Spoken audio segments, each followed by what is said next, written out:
Hello friends, hello guys, मैं दिलजान भाटिया। हनी भाटिया। तो स्वागत है आज की वीडियो में। आज हम देखने वाले हैं मायरी का 90th एपिसोड फाइनली। तो काफी इंटरेस्टिंग होता जा रहा है मायरी। तो अब देखते हैं नुमान कि इजाज साहब फाकिर। को पता चल गया है, उनके परिवार वाले साथ हाँ, छोड़ रहे हैं उनका, और एनी अम्मा और से डांट फाकिर। पड़ चुकी है हबीब, फैमी और साइका को। अब एनी और फाकिर मुझे लग रहा है कि अब सही होने वाले हैं अब आपस में, क्योंकि अब फाकिर जो को लास्ट एपिसोड में समझा दिया है हाँ, जहीर साहब ने, और एनी को भी। तो मुझे लग रहा है उसे चीज समझ आएगी और हाँ, वो सीरियसली लेगा इस चीज को और अपने फादर का बिजनेस टेक ओवर करेगा। उसको करना भी चाहिए और कोई ऑप्शन भी नहीं है। करना पड़ेगा अब तो, क्योंकि बिल्कुल लड़ाई जैसे आगे आगे जा रहे तो और बढ़ती जाएगी, कम तो खैर होगी नहीं। बिल्कुल। तो स्टार्ट करते हैं। अगर मायरी का वीडियोस हमारी पसंद आती है आपको तो नीचे थैंक्स बटन दिया हुआ है, जाके हिट करो और वीडियो को लाइक शेयर सब्सक्राइब करना बिल्कुल मत भूलना। और स्टार्ट करते हैं। मायरी का 19th 90th एपिसोड। एपिसोड।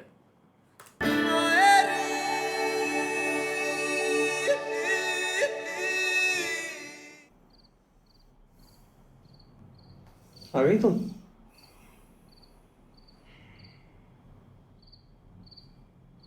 जवाब क्यों नहीं दे रही? चलिए भाई, नहीं करनी बात तो ठीक है, मुझे कौन सा शौक है तुमसे बात करने का? पर बताओ तुम जरा, मेरा भी कोई इरादा नहीं था तुमसे बात करने का, लेकिन अभी बड़े अब्बू से बात करके आ रही हूँ तो उनकी वजह से मैं तुमसे कर लेती हूँ बात। फिर बड़े अब्बू ना ज़रूरत से ज़्यादा टेंशन ले रहे हैं। घर का माहौल तो तुम्हारे सामने ही है ना, और बड़े अब्बू खासतौर पे हमारे बारे में टेंशन ले रहे हैं। मुझे लगता है फाकिर कि उनके सामने ना हमने उनको एक दूसरे से अपना बिहेवियर अच्छा रखना चाहिए। हाँ। फाखिर यार, मैं तुमसे बात कर रही हूँ, तुम सुन रहे हो, समझ रहे हो? ये क्या तुमने हाँ लगा के रखा हुआ है? मैं बात कर रही हूँ, सीरियस बात कर रही हूँ, तो मुझे जवाब तो दो सही से। हाँ भाई, समझ गया मैं तुम्हारी बात जो भी कह रही हूँ। बड़े अब्बू की बिल्कुल भी टेंशन नहीं है तुम्हें?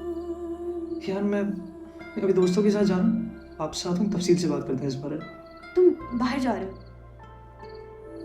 घर का माहौल देखो, तुम सब इतनी टेंशन में है, बड़े अब्बू की तबीयत खराब है और तुम इस माहौल में अपने दोस्तों के साथ प्लान्स बना के बाहर जा रहे हो।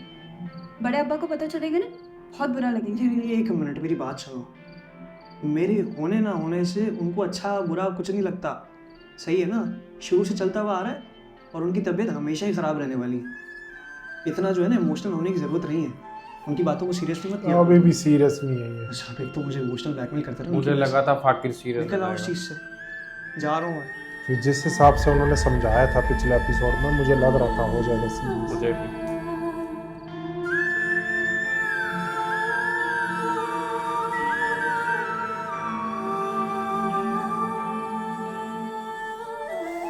तुमने देखा कैसे रंग बदल लिया अबीब ने? हम तो पहले ही वाकिफ हैं उसकी हरकतों से, ऐसा ही है वो। लेकिन देखा आपने कैसा मुंह बंद करवाया मैंने। खुशफहमी मत रहना, वक्ती खामोशी है ये। जैसे ही मौका मिला ना फौरन मुंह खोलेगा अपना। ठीक कह रहे हैं आप, हमें तो इस फहमी पे भी बहुत गुस्सा आ रहा है। बचपन से ही हमसे सड़ती है, देखा नहीं कैसी चमची बनी फिर रही है हबीब की, हर काम में टांग अड़ाती है हमारे। तुम्हें क्या लगता है ये फहमी खुद आकर ये सब कुछ कर देगी? हबीब उसे लेकर आया है अपनी सपोर्ट में। इस बारे में तो हमने सोचा ही नहीं। कितना तेज है हबीब, जहीर भाई साहब की कारोबार पर नाक बन के बैठा है, हमारा पत्ता काटना चाहता है। इसीलिए तो कह रहा हूँ, जो साइन वाइन कराने हैं फौरन करवा लो। जहीर भाई को कुछ हो गया तो हबीब हमारे लिए बड़ी मुश्किलें खड़ी कर देगा ना, आसानी से नहीं लेने देगा हमें कुछ भी। हबीब के इरादे ठीक नहीं लग रहे, लेकिन इस वक्त भाई साहब से बात करना मुनासिब नहीं है। अम्मा भी नहीं करने देंगी, हमें थोड़ा सा तो इंतज़ार करना पड़ेगा। ठीक है, फिर जब तक हमारा काम नहीं हो जाता हमें हबीब पर नज़र रखनी होगी। और होशियार है वो, कोई ना कोई मंसूबा बना रहा होगा बैठ। इतने सेल्फिश आप लोग हैं ना? हैं यार, सब अपना अपना बस सोच। आप हबीब के काम में मसले उठाते रहें, उससे उलझते रहें ताकि वो बुरा बने सबके सामने, खुद ही हमारे रास्ते से साफ हो जाएगा। ऐसा हो जाए तो क्या ही बात है।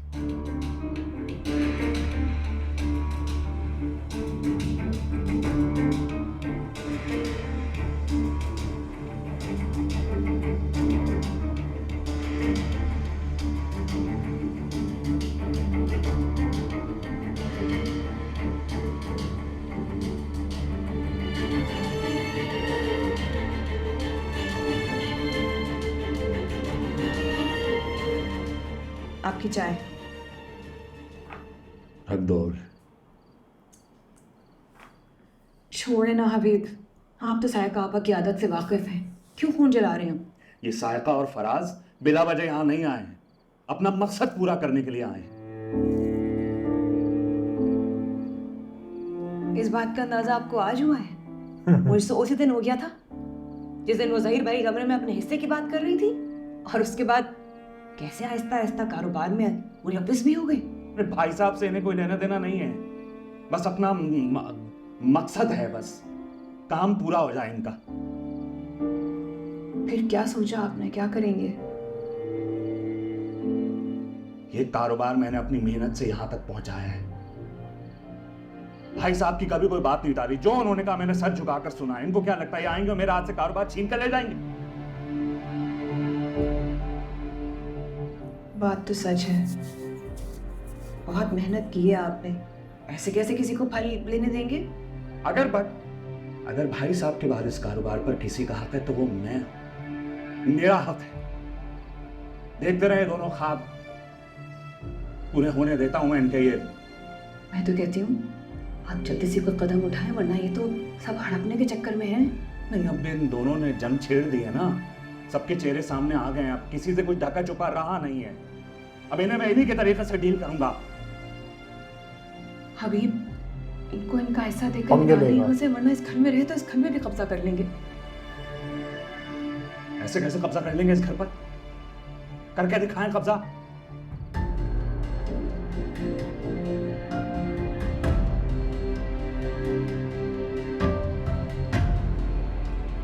हाँ, वैसे हद है साइका की, कोई लिहाज मुरवत नाम की चीज नहीं है इसके अंदर। इस बार तो मुझे लगता है कुछ और इरादे लेकर आई है ये यहाँ पर, सब कुछ अकेले हड़प करना चाहती है वो। कुका पानी खुश्क हो गया उसकी, आंखें माथे पर रख ली है उसने। कौन बहन कौन भाई, कोई लिहाज ही नहीं है उसमें। मुझे तो अभी भी यकीन नहीं आ रहा तुम लोगों की बात। मुझे भी यकीन आता अगर सब कुछ मैं अपनी आंखों से ना देखती तो। वो तो अच्छा हुआ कि हबीब ने मुझे यहाँ के सब कुछ बता दिया, वरना तो वहाँ जायदाद और बिजनेस के बंटवारे हो जाते और हम यहाँ हाथ पे हाथ रख के बैठे रहते। भाई मेरी बात मानो, तुम इस मामले में ना हो। क्यों ना? कितने समझदार है ये। आप क्या चाहते हैं कि साइका और हबीब वहाँ पे हिस्सा ले लें जायदाद से और मैं यहाँ खामोश बैठी रहूँ, अपना हिस्सा छोड़ दूँ? अफसोस होता है, भाई साहब अभी जिंदा है तो लोग इस तरह लड़ रहे, इस किस्म की बातें कर रहे। अगर कोई इस बारे में नहीं सोच रहा तो मैं क्यों सोचूं? और आप ना अपनी नसीहतें अपने पास रखा करें। बल्कि आपको ना वो सही बात कर रहे हैं। कैसे वो साइका का हर वक्त साथ देते हैं, हर मामले में आगे आगे बढ़ते रहते हैं उसके साथ। ऑफिस भी वही चला रहे हैं, इसी बात का तो झटका लगा है हबीब को। मुझ पे मेहरबानी करो, मुझे अपने खानदान के झगड़ों से दूर रखो, तुम्हारे झगड़ों। बस आप ना अपनी खुददारी लेके बैठे रहिएगा और इसकी वजह से ना हमारे हाथ में एक ढेला भी नहीं आएगा। लेकिन मैं बता रही हूँ, इस बार मैं खामोश नहीं रहूंगी, मैं अपना हिस्सा लेके रहूंगी, किसी की नहीं सुनूंगी मैं अब। भाई अल्लाह तुम सबको हिदायत दे और भाई साहब को सेहत दे। खाएं आप। मैं तो दे चुका हूँ, तुम तो दो। ये कैरेक्टर भी बढ़िया है।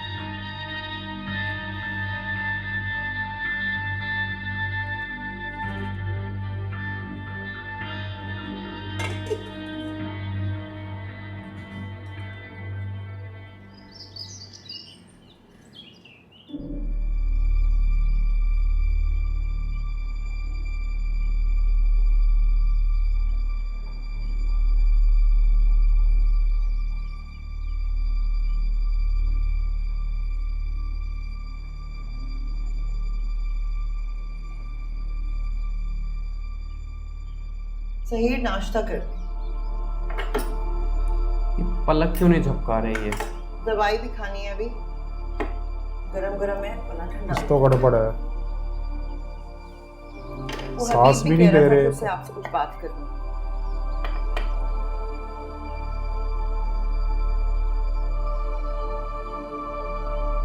ज़हीर,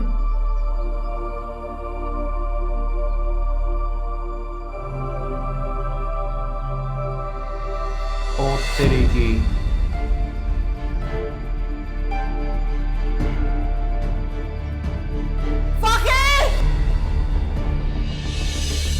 ओ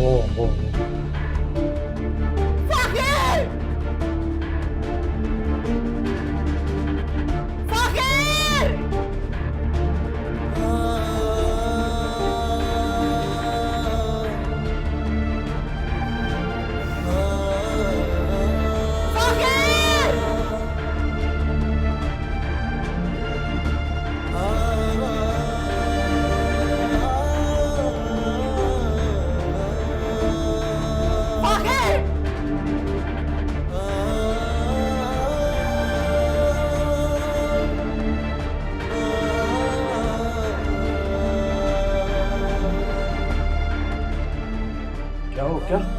मैं नाश्ता लेकर आई हूँ तो ये उठ नहीं रहे हैं, चाय ठंडी हो रही है। ज़हीर उठ नहीं रहे हैं। ज़हीर उठाओ इन्हें अभी, इनको दवाई का भी तो टाइम हो रहा है ना हबीब। दे रहे हैं दवाई, दे रहे हैं भाभी। भाभी आयशा, नहीं क्यों अच्छा। क्यों किस बात में सब्र?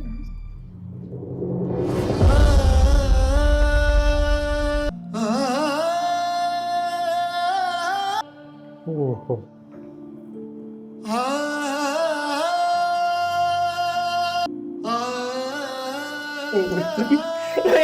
बेटा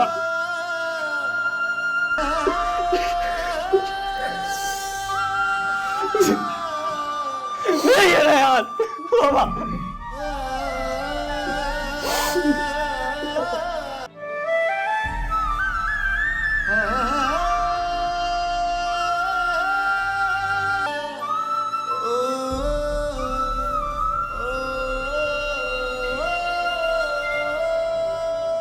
ज़हीर अब हमें कैसे छोड़कर जा सकते? नहीं ये नहीं हो सकता, ये नहीं जा सकते भाभी, ऐसे छोड़कर नहीं जा सकते। और मेरा लाल मेरी आंखों भाभी संभाले अपने आप। कहाँ चला गया? जाने की तो मेरी उम्र थी, क्यों चला गया मेरा बच्चा?